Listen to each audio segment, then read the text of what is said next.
अस्सलाम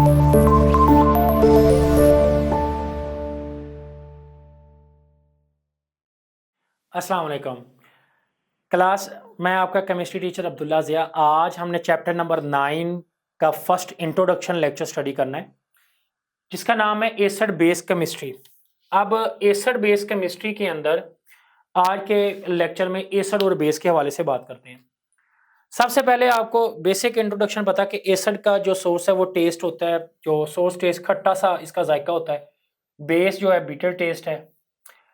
अब इसमें हमारे पास एक चीज वो बताता है कि एक लिटमस पेपर होता है।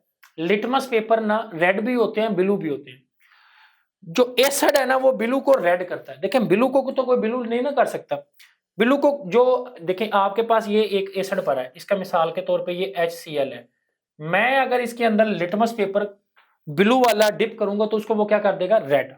इसी तरह अगर मेरे पास यहाँ पे NaOH बेस पड़ा है तो इसके अंदर अगर मैं लिटमस पेपर रेड वाला डालूंगा तो वो ब्लू करेगा। रेड वाले को वो रेड कुछ नहीं करेगा, मतलब रेड वाले को ब्लू कर रहा है ना, तो ब्लू वाले को कुछ नहीं करेगा क्योंकि वो करता ही ब्लू है। अब एक यहाँ पे चीज है जी, लिटमस यानी पेपर से आपने देख लिया। दूसरा फिनाफ्थलीन इंडिकेटर। सबसे पहले हम कुछ एसिड्स के बारे में बात करते हैं, जैसे कि HCl है, सल्फ्यूरिक एसिड है, नाइट्रिक एसिड है, कार्बोनिक एसिड है। इस तरह हमारे पास बेशुमार एसिड होते हैं। बेस की बात कर लेते हैं। यहाँ पे NaOH है, KOH है, ठीक है। उसके अलावा हम सोडियम कार्बोनेट Na2CO3 आ जाता है, सोडियम बाइकार्बोनेट आ जाता है। ये बेसिकली तो ये साल्ट में भी इस्तेमाल होता है। इस तरह हम ये ले लेते हैं, CaOH ट्वाइस बेस आ जाता है, कैल्शियम हाइड्रोक्साइड है। उसके अलावा बेरियम हाइड्रोक्साइड है ये। तो इस तरह ये बेसिस आ गए। एसिड बेस के साथ साथ हमें यह पता होना चाहिए कि जब हम किसी भी बेस के सॉल्यूशन को यहाँ पे बेस लेते हैं और उसके अंदर हम पहले डालते हैं इंडिकेटर। अब इंडिकेटर अगर हम फिनाफ्थलीन डालें ना ये, तो इसका कलर हो जाता है पिंक। और जब हम इसमें डालते हैं एसिड को, तो एसिड को डालने की वजह से जब ये न्यूट्रल होता है ना, दोनों इक्वलाइज पॉइंट होते हैं, उसी लम्हे ये पिंक से चेंज हो जाता है लाइट पिंक, और लाइट पिंक या कलरलेस हो सकता है। तो उस लम्हे एसिड और बेस दोनों मिलके क्या हो जाते हैं, न्यूट्रल, मतलब साल्ट। ये देखें, NaOH प्लस HCl। ये किस लम्हे इन दोनों की pH 7 होगी। अब ये 7 से ज्यादा, ये 7 से कम है। दोनों की 7 तब होगी जब ये दोनों रिएक्शन करके NaCl यानी साल्ट बनाएंगे और वाटर। अब उस लम्हे इसका जो कलर है वो लाइट पिंक हो जाएगा। यहाँ पे इंट्रोडक्शन कंप्लीट हो गया। अच्छा, आज हमने लेक्चर स्टडी करना है bronze theory acid base concept. Chapter number 9 का फर्स्ट टॉपिक है, जिसमें हम इस लॉन्ग क्वेश्चन को स्टडी करते हैं, bronze theory acid base concept. 1923 में डेनिश केमिस्ट DJN जो ब्रोंज था, और इसके अलावा एक इंग्लिश केमिस्ट था TM लोरी, इन दोनों ने एक्सप्लेन किया और इस चीज को एक्सपैंड किया आर्हीनियस की थ्योरी को, जो कि एसिड बेस में थी। अब ये जो आर्हीनियस की थ्योरी थी ना, इसको क्या एक्सप्लेन किया, पहले तो इस थ्योरी पे बात करते हैं।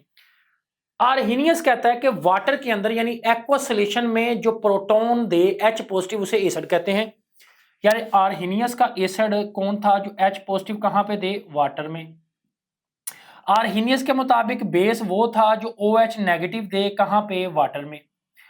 अब यहां पे ये कंसेप्ट लिमिटेड था, क्यों कि बहुत सारी ऐसी चीजें थी जो कि वाटर के अंदर ना तो H पॉजिटिव देती थी ना OH, लेकिन फिर भी वो एसिड और बेस थी। मिसाल के तौर पे कार्बन डाइऑक्साइड एसिड है लेकिन वो H पॉजिटिव नहीं देती, तो ये एक लिमिटेड कंसेप्ट था। तो इस लिमिटेड कंसेप्ट को, जो एक्वस सॉल्यूशन की वजह से लिमिटेड था, तो इसको ब्रोंज थ्योरी एसिड में इसने एक्सप्लेन किया। नेक्स्ट उन्होंने कहा, मिसाल के तौर पे ये जो HCl है ना, ये एक एसिड है, और अगर इसका रिएक्शन हम वाटर के साथ करवाएं ना, तो वाटर को अगर H ये दे दे तो ये बन जाता है हाइड्रोनियम। अब इसने प्रोटॉन लिया है तो ये हो जाएगा बेस, और HCl ने H दिया है तो ये हो जाएगा एसिड। अब पीछे ये रह जाएगा हमारे पास, एक H लेने के बाद इधर आ जाएगा Cl नेगेटिव।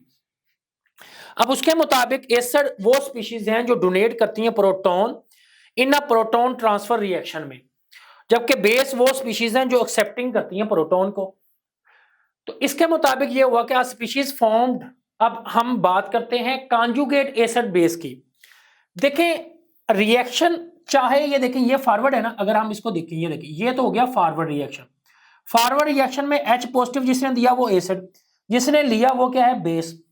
तो मुझे बताएं कि जब ये रिएक्शन रिवर्स होगा तो ये कैसे होगा। क्लोरीन के पास क्या है, लेगा, H पॉजिटिव लेगा और ये देगा। अब क्योंकि ये दे रहा है तो ये अब एसिड है, लेकिन ये कौन सा एसिड है, कॉन्जुगेट।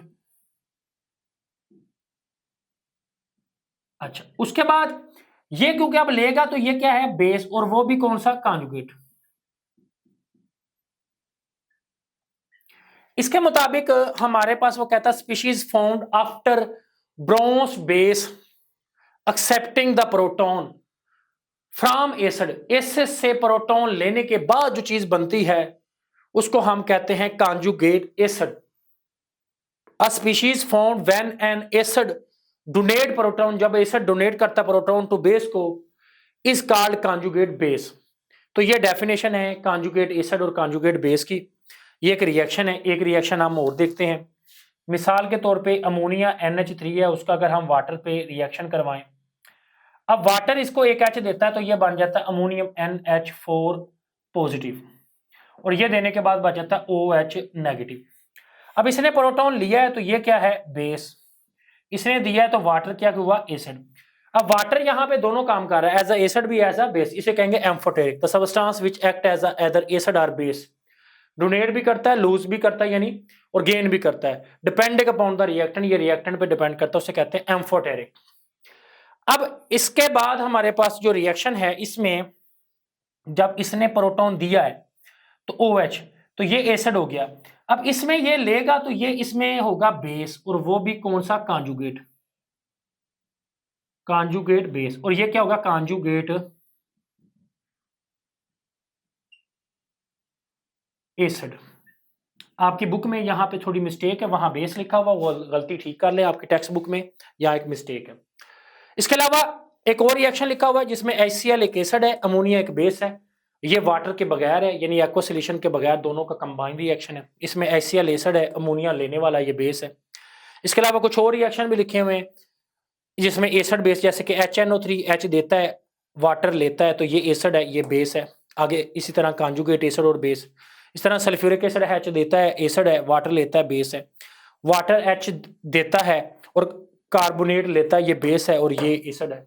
इस तरीके से ये हमारे पास पूरा टॉपिक कंप्लीट हो गया। 3 चीज़ों को बेसिक, 4-5 चीज़ों को बल्कि हमने इसमें डिस्कस किया। नंबर 1, हमने आर्हीनियस का कंसेप्ट डिस्कस किया, हमने उसकी लिमिटेशन डिस्कस की, हमने इसमें ब्रोंस एसिड बेस दोनों की डेफिनेशन, कॉन्जुगेट एसिड बेस की डेफिनेशन, एम्फोटेरिक की डेफिनेशन और रिएक्शन और एग्जांपल देखे। यहाँ पे लेक्चर कंप्लीट हुआ। दुआओं में याद रखिएगा। अल्लाह हाफिज़।